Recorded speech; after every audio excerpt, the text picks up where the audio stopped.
Well, he's been a broadcast legend in our area for more than 50 years. Dave Hunter was born and raised in Bicknell, has raised his family here in Knox County, and is known as the voice of the Vincennes University Trailblazers. In our first of a two-part series, Hunter Van Houten takes a trip down memory lane with our friend and fellow broadcaster to tell a story you might not be familiar with, one that involves Dave Hunter's service to our country and the start of his career involving the White House and our 36th president. The bounce to Vincennes in front of the Lake Lambda bench. Here's Caleb, lays the ball into Bonsu. You may recognize the signature sound of Dave Hunter.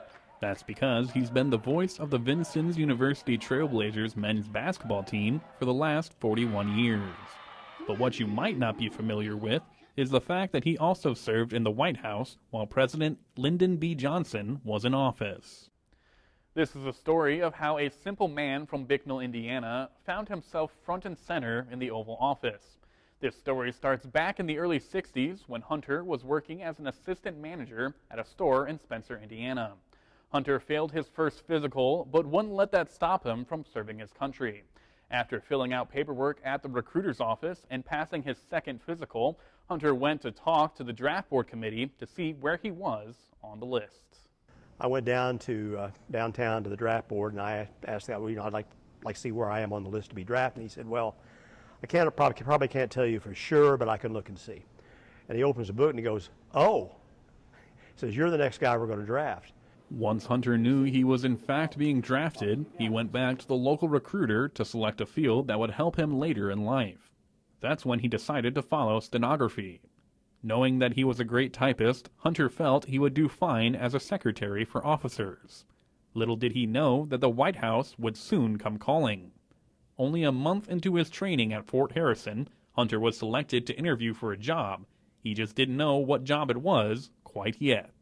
And he said, have you ever been arrested? And I said, well, no. I said, never been arrested. Have you ever had a traffic ticket? And I said, well, yeah, one. Last year for $20 it was costing. And he said, well, if it had been $25, you wouldn't be eligible. I mean, the hypersensitive as far as the security situation. Then he said, well, we're interviewing you for a very sensitive assignment, that could involve the President of the United States. And he said, would you be interested? Yeah, I said, absolutely, Over the next year of training, Hunter turned down two other job offers, one at West Point and the other in Germany. Finally, in 1965, Hunter arrived in the nation's capital to begin his new job with the newly formed White House Communications Agency.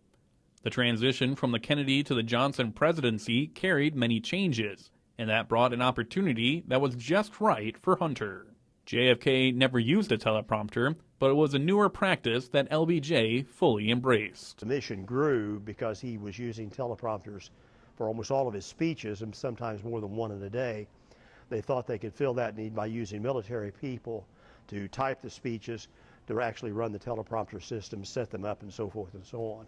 So the very fact that the President Kennedy got assassinated turned out, as fate turned out, led me to actually be chosen to go to the White House to work for the President. Hunter fondly remembers the time he spent inside the iconic White House. Meeting LBJ was something he says he won't ever forget, which happened after just 1 week on the job. We set the equipment up and we're waiting all afternoon. And so finally the office door, the Oval Office door opened and he walked by the cabinet room and he came back and looked in and opened the door and said, what are you guys doing? And somebody said, well, Mr. President, we're waiting for you to do this, whatever it was, public service announcement. He said, blankety, blankety, blank. I told Marvin, his assistant, Marvin Watson, I wasn't going to do that today. He said, hell, let's do it. So he sat down, he read it in one take and got up and left. And of course, I'm in shock because I'm as close to the President of the United States as I am to you during this interview. And here's a guy from Bicknell, now in the President's and the most powerful person in the world. And that was kind of like a rude awakening, like I'm really here. I'm really in the middle of something big. Following his time at the White House, Hunter packed up, including his newly learned professional skills and experience, and returned home to Knox County, where he began the next chapter of his life. The White House had helped him find his true passion, which was broadcasting. Well, I went back to what I did before. I worked for Trailblazers, which was a variety store company, before I went to the service. I worked for them for 4 years, but I wanted to get into broadcasting. So I quit and got a job in broadcasting, barely enough to buy ramen noodles on. And my wife was expecting our first child at the time, so it was kind of a tough time.